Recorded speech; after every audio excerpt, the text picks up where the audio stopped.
Hey guys, it's reynad here, bringing you another deck tech, this time with Paladin. And this is a class that I usually talk down a lot, but the metagame has become very focused around either playing or beating the zoo deck that I showcased a few days ago.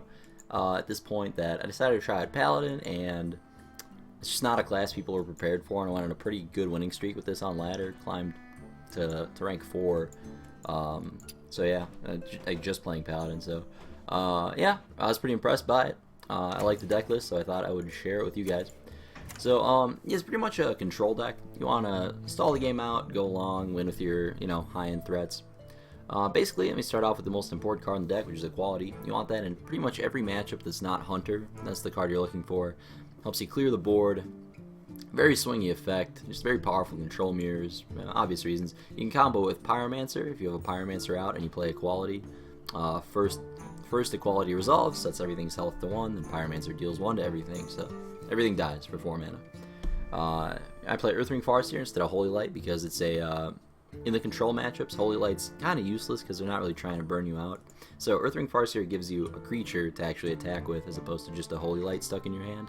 It's also another body for Defender to pump, so that's the reason I play that guy in 0 Holy Lights.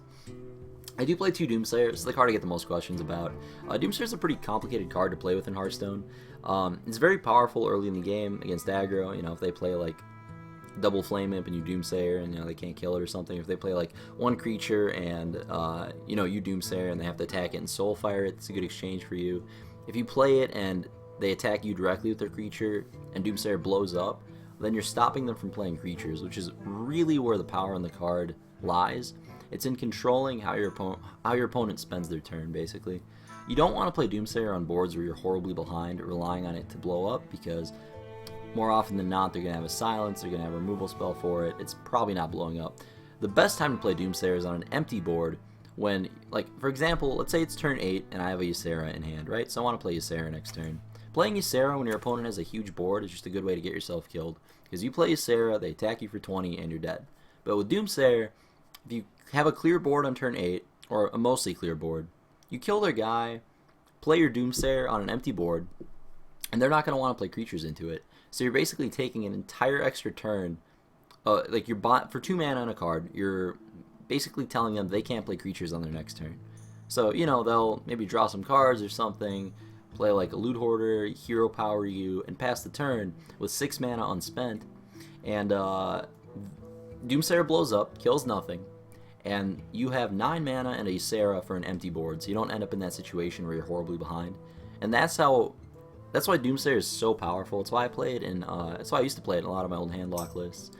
It's at its best on an empty board. So, anyway, on to Fairy Dragon. I needed another early game play because Equality you can't really play turn 2, so I just needed something that I could actually keep in my opening hand. I tried Loot Hoarder, I tried Mad Bomber, I tried a whole lot of stuff. I figured Fairy Dragon is a just good resilient 3/2 that can trade for something early in the game, and very good against Mage, and it's pretty resilient, so if your opponent is in a matchup where they're relying on cards like Wrath to kill your stuff, this guy's probably going to stick around. You're going to get a chance to Defender of Argus him, just a good early play for curve reasons.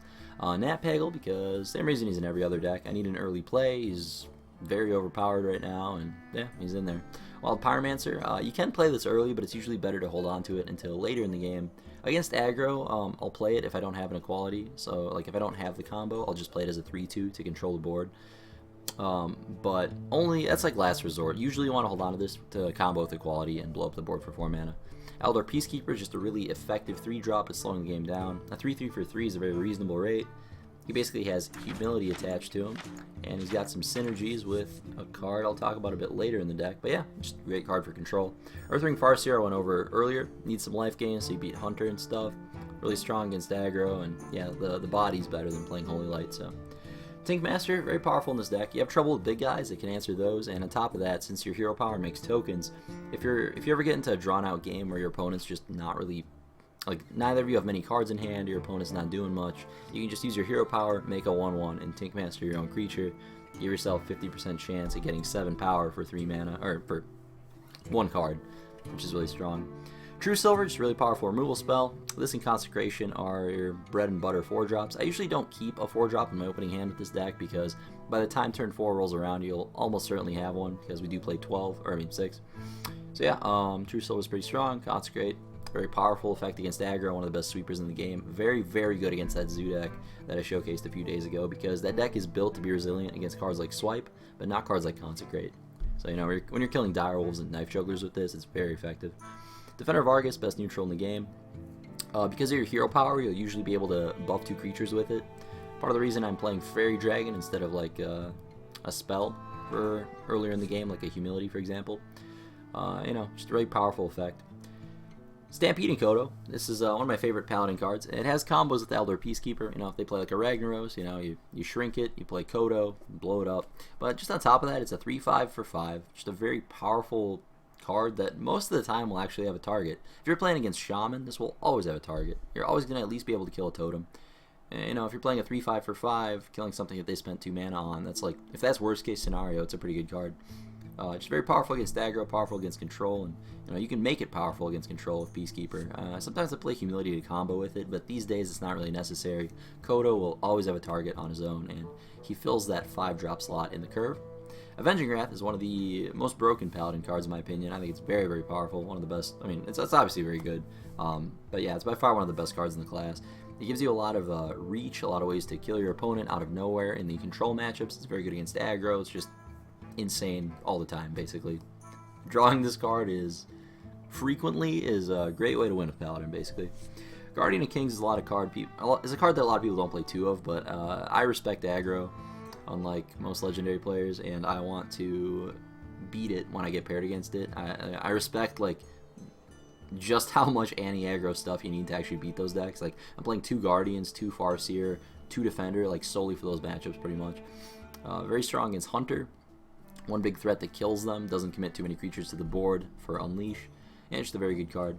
Lay on Hands is a card I only play 1 of. I would never play 2 because my very first iteration of the deck, I tried 2 Lay on Hands, and it ended up being way too clunky. Like I would never actually have the time to play 2 of them. I mean, I would have the time, but the issue is, by the time I would want to play the second one, I would basically be out of cards in my deck, so you'll pretty much always fatigue yourself if you play 2 of these. Only play 1. It's another life gain card that's, you know, mostly for Hunter, decks like that, although it's not bad against control either. I play Ragnaros, Tyrion, and Ysera as my finishers of choice. They're just the most efficient, like, per mana cards at closing the game out. I could try like a Nyxia or something, but the more expensive cards in the game aren't actually good at ending the game. Alexstrasza's effect is decent. That one's kind of an exception, but, you know, like, Nozdormu, Malagos, these are not cards that are going to kill your opponent for you. So I'm a big fan of Ysera, Tyrion, and Ragnaros. They're good when you're ahead. Tyrion's good when you're behind. Ragnaros and Ysera, not quite so much, but still good finishers. You need something to build up to when you're slowing the game down that much. And yeah, that more or less is my Paladin deck. Go ahead and give that a shot. I know it's a bit pricey. Plays a lot of legendaries, a lot of epics. A lot of you will ask, are the Doomsayers necessary? No, you can maybe try Loot Hoarder if you don't have access to that.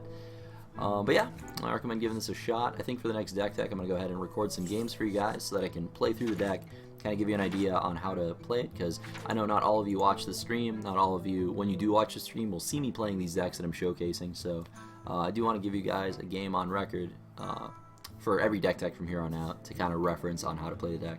But yeah, thank you for watching. I'll see you next time.